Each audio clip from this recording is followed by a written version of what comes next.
ஹாய்ங்க. Welcome to our channel Sabi vlogs. இன்றைக்கி நம்ம என்ன பார்க்க போகிறோம்னா, தக்காளி, உருளைக்கிழங்கு, கத்திரிக்காய்லாம் போட்டு நம்ம ஊர் ஸ்டைலில் ஒரு கடையில் பார்க்க போகிறோம். அதுக்கு நம்ம தேவையானதெல்லாம் ஃபஸ்ட்டு கட் பண்ணி வச்சுக்கணும்.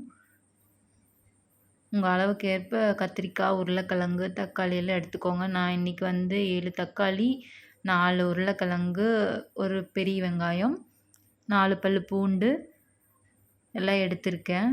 நீங்கள் வேணுங்கிறது கட் பண்ணிவிட்டு 7 தக்காளி எடுத்திருக்கேன். அதை நல்லா நீங்கள் எந்த அளவுக்கு அரிவீங்களோ அந்த அளவுக்கு அரிஞ்சுக்கோங்க. ஏன்னா நம்ம குக்கரில் தான் விசில் விட போகிறோம். அதனால் எவ்வளோ பெருசு போட்டாலும் ஒன்றும் பிரச்சனை இல்லை. எல்லாத்தையும் கட் பண்ணி வச்சுக்கோங்க.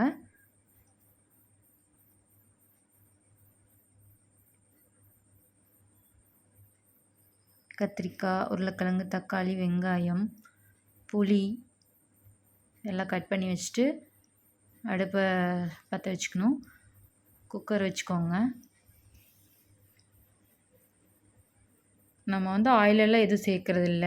ஃபஸ்ட்டு எல்லாத்தையுமே போட்டுட்டு வேணுங்கிற அளவு நம்ம வாட்ரு ஊற்றிட்டு அதுக்கப்புறமா நம்ம விசில் விட்டு எடுத்துகிட்டு தான் அப்புறம் நம்ம கடைஞ்சி தாளித்து கொட்ட போகிறோம். தண்ணி வேணுங்கிற அளவுக்கு ஊற்றிக்கோங்க.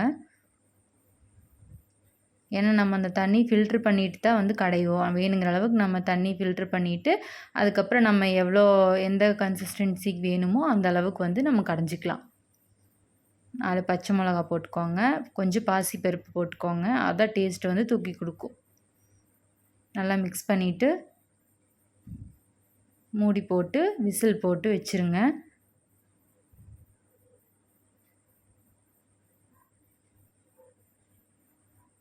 இது ஈவினிங் எடுத்த விலாகுங்கிறனால எங்கள் கார்டனில் இருக்க ரோஸ், அந்த அத்திப்பழம் எல்லாமே இன்னொரு விலாகில் எல்லாம் ஃபுல் வீடியோ போடுறேன்.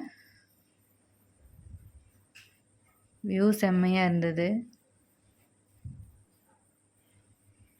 இப்படியே பிங்கிஷாக அழகாக இருந்தது பார்க்குறக்கே.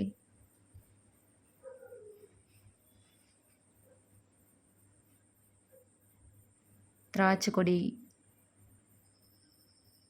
3 விசில் விட்டு எடுத்துக்கோங்க.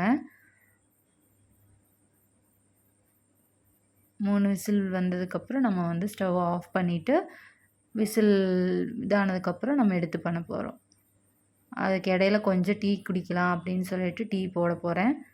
ஃபஸ்ட்டு 1/2 டம்ளர் தண்ணி ஊற்றிட்டு 2 ஸ்பூன் சர்க்கரை போட்டுட்டு அது கொஞ்சம் கரைஞ்சதுக்கப்புறமா நல்லா கொதித்ததுக்கப்புறமா நம்ம டீ தூள் போட போகிறோம்.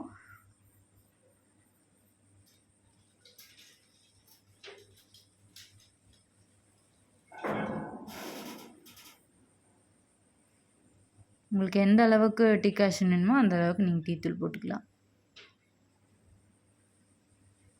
சாரி, பால் ஊற்றும்போது ஆன் பண்ணாமல் மறந்துட்டேன். அதனால் பால் ஆஃப் வாட்டருக்கு 1/4 டம்ளர் பால் ஊற்றிருக்கேன். நல்லா கொதிக்கணும்.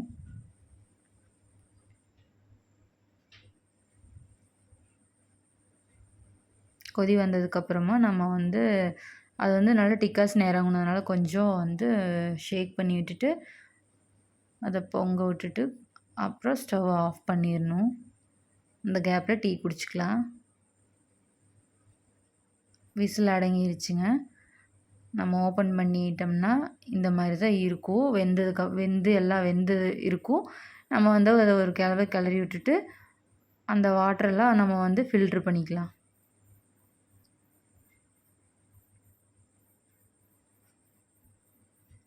இது ஏன் ஃபில்ட்ரு பண்ணுறீங்கன்னா, கடையும் போது உங்களுக்கு அப்போ தான் ஈஸியாக இருக்கும். ஈஸியாக அது கடைப்படும்.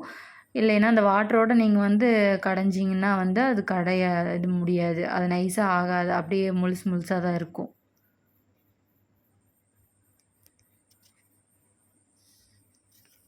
நல்லா நைஸாக கடைஞ்சிக்கோங்க. உங்களுக்கு எந்த மாதிரி வேணுமோ அந்த மாதிரி கடைஞ்சிக்கோங்க. இந்த மாதிரியே நீங்கள் கெட்டியாக இருந்தால் சாதத்துக்கு கூட பெனஞ்சு சாப்பிட்லாம். நம்ம இட்லி, தோசை அந்த மாதிரி இதுக்கு வேணும்னா கொஞ்சம் தண்ணி ஊற்றி நம்ம ஃபில்ட்ரு பண்ணி வச்சுருந்தோம்ல ஸ்டாக்கு, அதை ஊற்றி இது பண்ணிவிட்டு ஒரு பாத்திரத்தை எடுத்து நம்ம வந்து தாளித்து கொட்டணும் இல்லைங்களா, தாளிக்கிறதுக்காக 4 டேபிள் ஸ்பூன் வந்து எண்ணெய் ஊற்றிக்கலாம். எண்ணெய் ஊற்றி கொஞ்சம் கடுகு போட்டுக்கோங்க, 3 வரமிளகா போட்டுக்கோங்க, கொஞ்சமாக கருவேப்பிலை,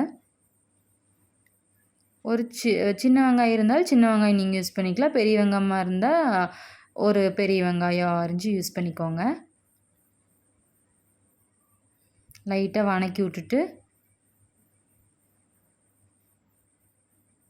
கொஞ்சமாக சீரகம் போட்டுக்கோங்க, அந்த வாசத்துக்காக நல்லாயிருக்கும் ஃப்ளேவர்ஃபுல்லாக. அதை கொஞ்சம் நம்ம கிளறி விட்டுட்டு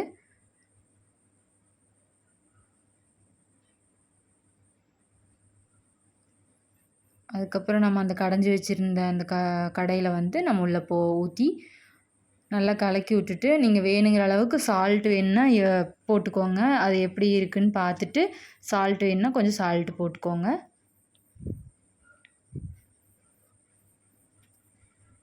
எனக்கு வந்து கொஞ்சம் தண்ணி மாதிரி வேணும்னு சொல்லிட்டு ரொம்ப கெட்டியாக இருக்குன்னு சொல்லி அந்த ஸ்டாக் கொஞ்சம் இருந்தது, நான் ஊற்றிட்டேங்க உள்ள.